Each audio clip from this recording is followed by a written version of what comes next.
تنها درس مهم نیست. یک تعداد درس که میتونه درس بخونه این بهترین است. یک تعداد که درس نمیتونه از دل من برو شغل یاد بگی، نجار خوب شو، نلدوان خوب شو، لنگدوان خوب شو. نداره در دیگه ممالک که میرن پرسان که نبغانا مثلا سرشین لنگدوانی را میخونه، کورسش این رسمی یادش میده، نلدوانی رو یادش میده، نجاری رو یاد میده. ما تو کل کار ما غیر مسلکی است. چند نفر ما رفتیم مثلا درس خوندیم لنگدوانی تو میشه، نجاری تو میشه، دروازه خوبی تو جور میشه. نه فقط به اساس هم تجربه را رنده را کشتیم.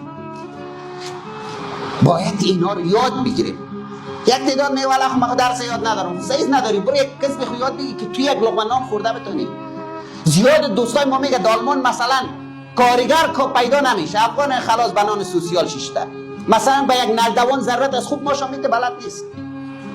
تو باید مهارت یاد بگیری از دل من.